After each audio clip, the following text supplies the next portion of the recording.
নমস্কার বন্ধুরা, এই চ্যানেলে আরেকটি পর্বে তোমাদের সবাইকে স্বাগতম। তো বন্ধুরা, তোমরা কেমন আছো? আশা করি দেশ কিংবা দেশের বাইরে যে যেখান থেকে আমার এই ভিডিওটা দেখছো তারা সবাই ভালো আছো এবং সুস্থ আছো। তো বন্ধুরা, প্রতিদিনের কাজগুলো যদি আমরা কিছু টিপস ফলো করে কাজ করি তাহলে কিন্তু সংসারে কিছুটা আয়ও হয় এবং নিজেদের জন্য কিছুটা সময়ও বের করতে পারি।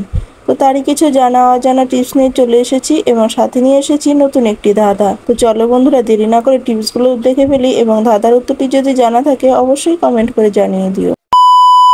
তো বন্ধুরা, প্রথমে আমি নিয়ে নিচ্ছি এখানে গ্রেটার। দেখো, এই গ্রেটারগুলো কি হয়, কিছুদিন পর ব্যবহার করার কিছুদিন পরেই কিন্তু এগুলো ধার চলে যায়। তো এগুলো তো আর বাজারে নিয়ে যাওয়া সম্ভব হয় না, তো সব সময় সম্ভবও হয় না। আর এগুলো কি আমরা ধার করব, এটা যদি আমরা একটু বুদ্ধি খাটিয়ে বাড়িতেই ধার করে নিই তাহলে তো এটার পেছনে আমাদের আর ফালতু পয়সা খরচ করতে হয় না। তো কিভাবে আমরা ধার করব, দেখো এইভাবে ওষুধের খাপাগুলো নিয়ে যদি এরকম করে একটু ঘষে নেই তাহলে কিন্তু আমাদের এই যে গ্রেটারগুলো খুব সহজেই কিন্তু গ্রেটারগুলো ধার হয়ে যাবে।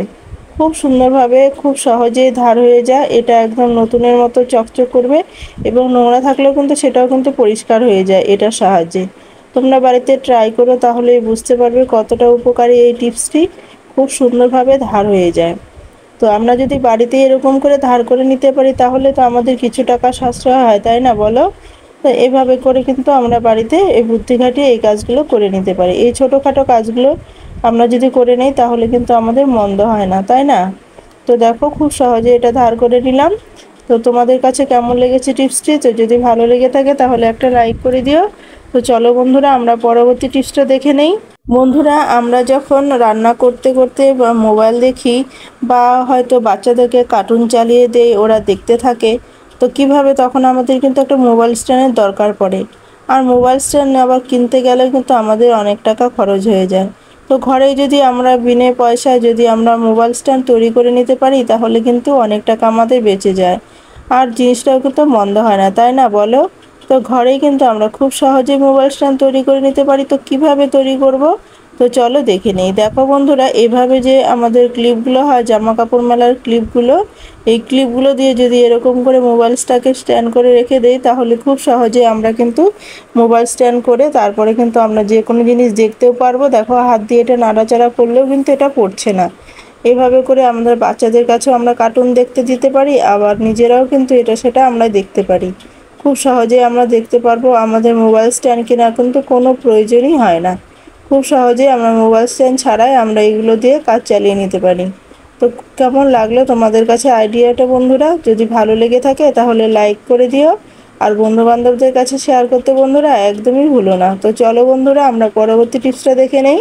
তো বন্ধুরা, আমাদের ঘরের চিরুনিগুলো যখন নোংরা হয় তখন আমরা এগুলো হয়তো টেনশনে পড়ে যাই খুব সহজে কিভাবে আমরা তাড়াতাড়ি করে এই চিরুনিটাকে পরিষ্কার করে নিতে পারবো। জল দিয়ে পরিষ্কার করতে গেলে অনেকটা সময় লেগে যায়, আবার শুকাতে কিছুটা সময় লেগে যায়। তো কিভাবে আমরা জল ছাড়া ঘরে খুব সহজে এটাকে চিরুনিটাকে খুব চটপট করে পরিষ্কার করে নিতে পারবো, তো তারই একটি ছোট টিপস তোমাদের কাছে শেয়ার করছি। তো দেখো, এইভাবে পাউডার খুব সহজে পাউডার দিয়ে খুব সহজে কিন্তু আমরা চিরুনিটাকে পরিষ্কার করে নিতে পারি। খুব যে বেশি পাউডার লাগবে সেটাও না, খুব সামান্য পরিমাণ পাউডারেই কিন্তু আমাদের এই কাজটা হয়ে যাবে। আর পাউডার তোমরা যে এক্সপায়ার হয়ে গেছে পাউডারগুলো যে হয় সেই পাউডারগুলো কিন্তু তোমরা ব্যবহার করতে পারো, কোনো অসুবিধা নেই। এখানে তারপর আমি ব্রাশ দিয়ে একটা ব্রাশ করে নিচ্ছি। তো দেখো, এভাবে করে ব্রাশ করে নিলে কিন্তু আমাদের চিরুনিটা এত সুন্দর পরিষ্কার হবে, তো তোমরা কিন্তু ভাবতেই পারবে না এতটা সুন্দর পরিষ্কার হয়। খুব সহজে খুব অল্প সময়ের মধ্যে এত সুন্দর পরিষ্কার হবে যে তোমরা নিজে দেখে অবাক হয়ে যাবে। এভাবে করে কিন্তু আমি খুব সহজেই মাঝে মধ্যেই কিন্তু আমি এইভাবে চিরুনিগুলোকে পরিষ্কার করে নিই। জল ছাড়া খুব সহজে খুব চটপট করে পরিষ্কার হয়ে যায়। তো দেখো, তারপরে দেখাচ্ছি সেটা হচ্ছে, দেখো বন্ধুরা, এই যে নোংরাগুলো বের হচ্ছে, এই পাউডারের যে কালার সাদা কালারটা রয়েছে সেই কালারটা কিন্তু আর থাকবে না। নোংরার জন্য কিন্তু কালারটাও কিন্তু সাদা কালারটাও কিন্তু নোংরা হয়ে যাবে। তোমরা দেখতে থেকো, টেনে টেনে দেখো না তাহলে বুঝতে পারবে না। দেখো, খুব সহজে কত সুন্দরভাবে আমরা এটা পরিষ্কার করি, আর পাউডারটাও কতটা নোংরা বের হয় পাউডারের সাথে সেটা তোমরা দেখলেই বুঝতে পারবে যে কতটা নোংরা ছিল চিরুনিটাতে। আর তাছাড়া তো দেখেইছো চিরুনিটা, প্রথমে তোমরা দেখেইছো চিরুনিটা কতটা নোংরা কালো হয়েছিল চিরুনিটা। আর এখন যে চিরুনিটার কালারটা দেখতে পাচ্ছ কতটা পরিষ্কার হয়ে গেল। একদম অল্প সময়ের মধ্যে কিন্তু খুব সহজেই বন্ধুরা চিরুনিটা কিন্তু খুব সুন্দরভাবে পরিষ্কার হয়ে গেল। তো দেখতেই পাচ্ছ। তো এভাবে করে কিন্তু তোমরা বাড়িতে অবশ্যই ট্রাই করো, তাহলেই বুঝতে পারবে কতটা উপকারী এই টিপসটি। তো দেখো পাউডারের কালারটা নষ্ট হয়ে গেছে, আর তোমাদের চিরুনিটাও কতটা পরিষ্কার হলো তোমাদেরকে দেখাচ্ছি। দেখো কত সুন্দরভাবে চিরুনিটা জল ছাড়াই কত সুন্দরভাবে পরিষ্কার হয়ে গেল। আর পাউডারটার দেখেছো কালারটা কেমন হয়ে গেছে, ঘোলাটে হয়ে গেছে, কিন্তু সাদা কালারটা কিন্তু আর নেই পাউডারের মধ্যে।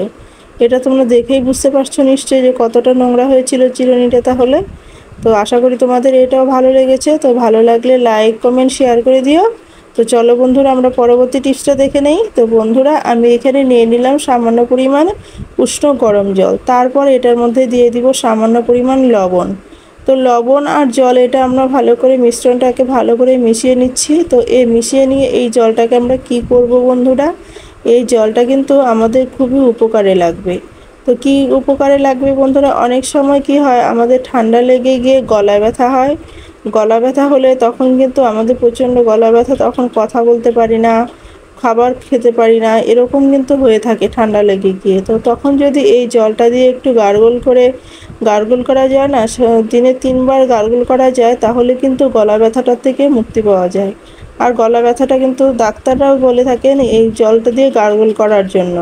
তো তোমরা কিন্তু অবশ্যই বাড়িতে ট্রাই করো, তাহলেই বুঝতে পারবে। আর কে কে জানো এই টিপসটি তোমাদের কাছে কার কার জানা ছিল আগের থেকেই, তা কমেন্ট করে জানিয়ে দিও।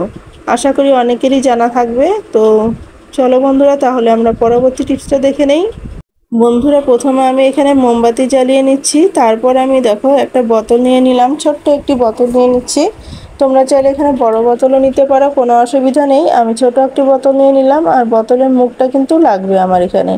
বোতলের মুখটা দিয়ে দেখো কি করি, একটি লোহা গরম করে বোতলের মুখটা মাথার ভালো করে বোতলের মুখটাকে আমি ফুটো করে নিব। আর ফুটোটা একটু বড়ই করে করব, আবার খুব বেশি বড়ও করা যাবে না, মাঝারি সাইজের আমার একটা মাপ অনুযায়ী করতে হবে। তো সেটা আমি করে নিচ্ছি, দেখো কিভাবে করে নিচ্ছি, ফুটোটাকে করে নিচ্ছি। তো এই বন্ধুরা চলো তাহলে এটা ফুটো করতে করতে আজকের যে ধাঁধাটা রয়েছে সেটা জেনে নেই। তো বন্ধুরা আজকের ধাঁধা হলো 3 অক্ষরের নাম তার, খাইতে লাগে তিতা, মাঝের অক্ষর বাদ দিলে খাইতে লাগে মিঠা। তোমাদের যদি ধাঁধার উত্তরটি জানা থাকে অবশ্যই কমেন্ট করে জানিয়ে দিও। তো দেখো বন্ধুরা এটা কিন্তু আমার ফুটো করা হয়ে গেছে। তো এখন আমি ফুটো করেছিলাম ঠিক এই কলমের আইডিয়াতে। তো বন্ধুরা কলমগুলো, এই ধরনের কলমগুলো তো প্রত্যেক বাড়িতেই রয়েছে। আর এই কলমের আইডিয়াতে এই বোতলের মুখটাকে একটু ফুটো করে নিয়েছি। বড় করা যাবে না, বড় করলে লুজ হয়ে যাবে, আর সেটা যেন টাইট থাকে সেটা খেয়াল রাখতে হবে। তো এই কলমটাকে দেখতেই পাচ্ছ কতটা অনেকটা বড়। তো এর জন্য কি করলাম, আমি মাঝ বরাবর কেটে নিচ্ছি, আর এটা কেটে তারপর আমি এখানে ঢুকিয়ে দিচ্ছি। তো দেখো কি করি এটাকে দিয়ে, তারপরে তোমরা দেখলে বুঝতে পারবে কত সুন্দর একটা জিনিস তৈরি হয়ে যায় আমাদের। তো দেখো খুব সুন্দরভাবে আমাদের একটা জিনিস তৈরি হয়ে গেল। এটা কি করব বন্ধুরা, এটা আমরা এই বোতলটার মধ্যে লাগিয়ে দিব, আর এটা ঢাকনাটাও কিন্তু আমরা লাগিয়ে দিতে পারবো, কোনো অসুবিধা নেই এখানে। তো দেখো আমরা এটা বোতলের মধ্যে লাগিয়ে দিলাম। তো বোতলের মধ্যে লাগিয়ে দিয়ে আমরা কি করব বন্ধুরা, বোতলের মধ্যে লাগিয়ে দিচ্ছি এই জন্যই যে আমরা যখন সর্ষের তেল ব্যবহার করি বন্ধুরা, তখন কিন্তু দেখবে বড় মুখ যদি বড় থাকে তাহলে কিন্তু আমরা যতটা তেল চাই তার থেকে বেশি তেল যদি পড়ে যায় কড়াইয়ে রান্না করার সময়, তখন কিন্তু সেই তেলটা আর উঠিয়ে আমরা কিন্তু কমিয়ে নিই না, সেই বেশি তেল দিয়ে রান্না করে ফেলি। কিন্তু খুব সহজেই কিন্তু আমরা এটা দিয়ে কিন্তু যতটুকু প্রয়োজন ততটুকু তেল ব্যবহার করতে পারবো। তো দেখো খুব অল্প অল্প করে তেল পড়ে, আর যদি তোমার বেশি তেলের প্রয়োজন হয় তখন তোমরা একটু চাপ দিলেই কিন্তু তখন বেশি তেল বেরিয়ে আসবে।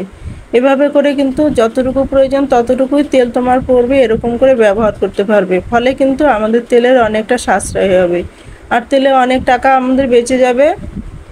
তখন তখন কিন্তু আমাদের 1 লিটার তেল দিয়ে কিন্তু আমাদের অনেক দিন চলে যাবে। তো তারপরে এভাবে যদি কলমের মুখটা লাগিয়ে রেখে দেয় তাহলে তেলটাও কিন্তু পড়ে যাবে না। বোতলটা যদি কাত হয়েও পড়ে কোনো সময়, তেলটা কিন্তু পড়ার কোনো রকমই ভয় থাকবে না। আশা করি তোমাদের এই টিপসটি ভালো লেগেছে। তো বন্ধুরা ভালো লাগলে লাইক কমেন্ট শেয়ার করে দিও। এই ভিডিওতে যদি কেউ নতুন হয়ে থাকো তাহলে সাবস্ক্রাইব করে দিয়ে আমার পাশে থেকো। তো বন্ধুরা তোমরা সবাই ভালো থেকো, সুস্থ থেকো, এই কামনাই করি ঈশ্বরের কাছে। আজ এই পর্যন্ত, দেখা হবে নেক্সট ভিডিওতে, কেমন?